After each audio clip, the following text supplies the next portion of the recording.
Alright, so the game theorists are talking about Zelda again, and seeing as how I am a Zelda content creator, I really want to give my reaction to this. Remember back in the old days of YouTube, like the old days, you could respond to videos with a video response? Yes, I'm old, but this is mine. This is Tom's first crack at a Zelda theory as the face of the game theorists, after the departure of MatPat, who I was a big fan of.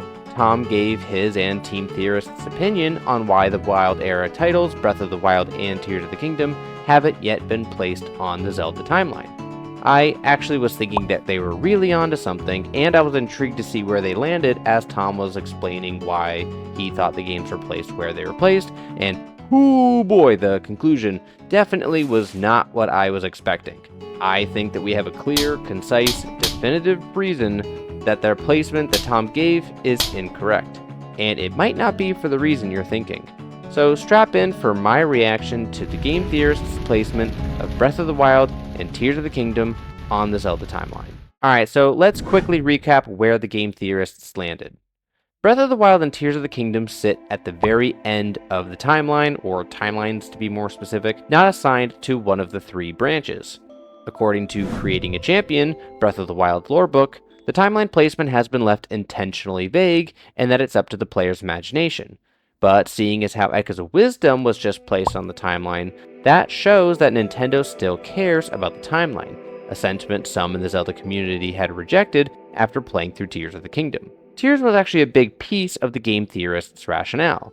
We were introduced to the Zonai, and it's claimed by Rauru, one of the two remaining Zonai during the game, that he and his wife Sonia had established the Kingdom of Hyrule. We were under the impression that the descendants of Zelda from Skyward Sword had founded the kingdom in between Skyward Sword and the Minish Cap, the second game on the timeline. Tom points out that Sonia has many markings on her body that connect her to the people of Skyloft. So when Hyrule Historia says that the descendants of Hyrule founded the kingdom, this is what they were referring to. So the questions about whether or not the ancient past of Tears of the Kingdom take place within the established timeline or afterwards is answered, and they come up with this timeline where the ancient past of Tears of the Kingdom takes place in between Skyward Sword and the Minish Cap.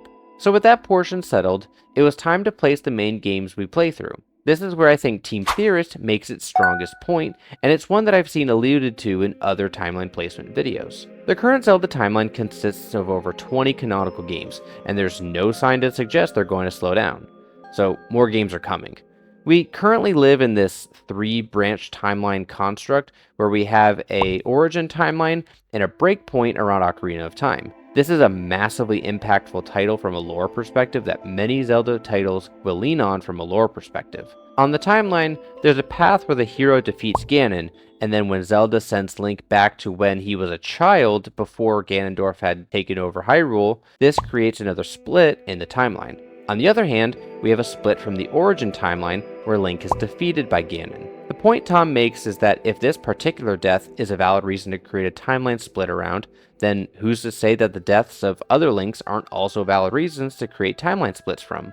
So the reason Ocarina of Time is the source of this split is because, again, from a lore perspective, Nintendo continues to lean on it as the influence for all of its major entries. In Majora's Mask, you see Child Link adventuring away from Hyrule after he's set in the past thanks to Zelda. In The Wind Waker, the opening of the game tells the story of Ocarina of Time.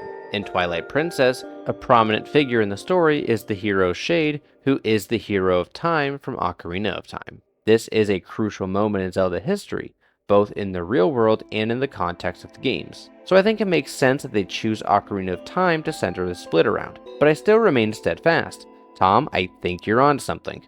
So let's hear what that means for Breath of the Wild and Tears of the Kingdom. Unfortunately, this is where I think Tom makes a crucial mistake. The theorist's explanation for where Breath of the Wild and Tears of the Kingdom are placed centers around the ancient past of Tears of the Kingdom. We learn that during the Imprisoning War, Rauru sealed Ganondorf in what was later referred to as the Imprisoning Chamber. Hyrule Castle, as we know it in the Wild Era games, was built on top of the seal in order to protect it.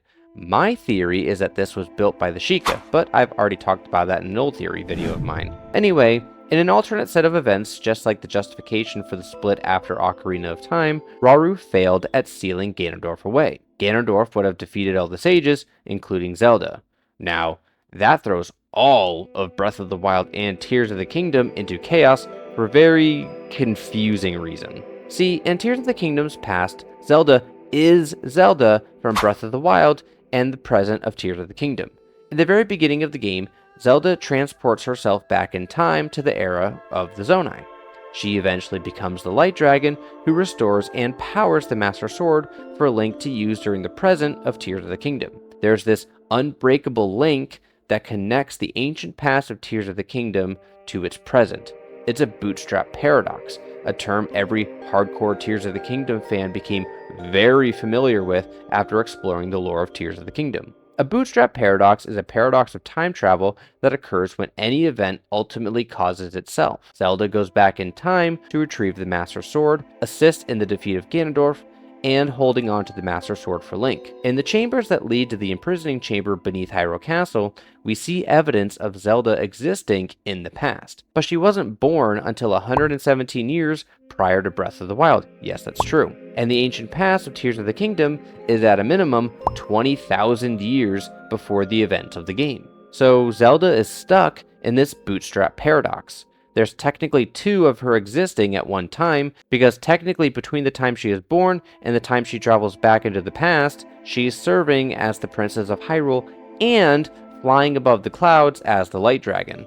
Confusing enough, right?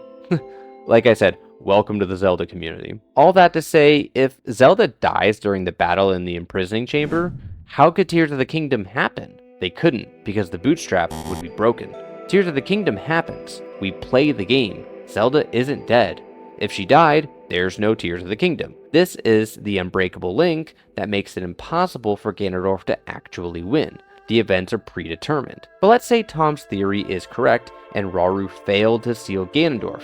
As much as I believe the bootstrap paradox we talked about makes that impossible, let's just assume it's true for the next portion of this. The next claim he makes is actually impossible by pre-established lore. As Tom explains, when Ganondorf wins, he rushes Hyrule with his horde of monsters with no opposition left. The goddess Hylia then steps in to lift Hyrule into the sky, just like she did in Skyward Sword. But here's the problem. She can't do that. Yes, in Skyward Sword's backstory, the goddess Hylia and Demise are in a great conflict. When Demise starts to gain the upper hand, Hylia sets a plan in motion. She successfully seals Demise within the sealed grounds. Then she raises a chunk of land skyward, which eventually becomes Skyloft. Problem solved, right? Well, there's more to her plan. She gives up her divinity and reincarnates herself into a mortal, knowing that one day her seal would break. That sounds familiar. Huh. Zelda in Skyward Sword is the goddess Hylia reincarnated. Zelda carries the blood of the goddess, which gives her this spiritual power.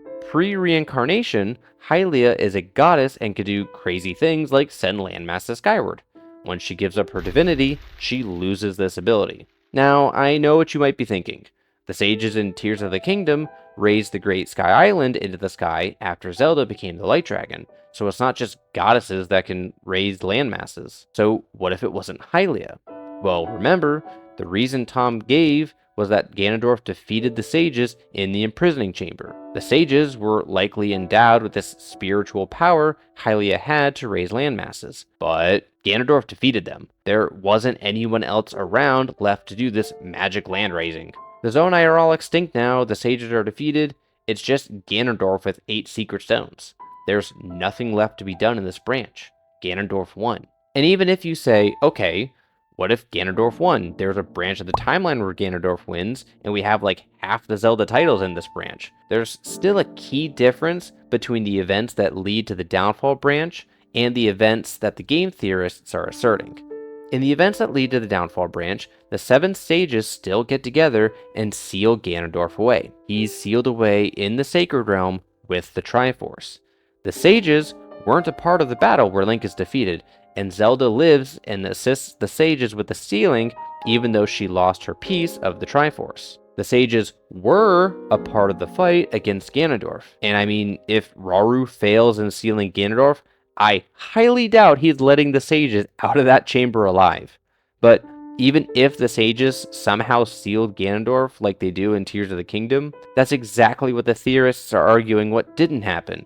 Ganondorf isn't sealed away. Ganondorf not being sealed away is what causes this new split where they assert that Breath of the Wild and Tears of the Kingdom are placed. So unfortunately, the theorist answer isn't plausible. This is meant to be a constructive conversation for Zelda fans who love this franchise and enjoy trying to figure out where these games fit in the timeline. I do truly believe we'll get an answer one day on the timeline placement of Breath of the Wild and Tears of the Kingdom. It's just not today. I wanted to add too that I am actually a big fan of the Game Theorists channel. I've been watching them for a very long time, if you couldn't tell by the fact that I knew what a video response was on YouTube. And I just wanted to say that this video is not meant to call them out or make them look bad or anything like that. I have a lot of respect for what Tom and their team does over at Team Theorist. I just wanted to offer my insights as somebody who regularly creates Zelda content on the opinions that they brought forth in their Zelda theory. So there are plenty of creators I would recommend if you're interested in more of a deep dive on the Zelda timeline, its implications on the lore, all of those things. So I encourage you to just start digging into Zelda here on YouTube, and I think you'll find myself and plenty of other creators who bring forth a lot of interesting information. What do you think? Where do you think the games sit on the timeline? Let me know down in the comments below, and then check out some other of my Zelda theories just like this one. Thanks for watching. And I'd like to give a special shout out to my channel members, Rainbow Love, Jbug, and Eric Winter. Thanks so much.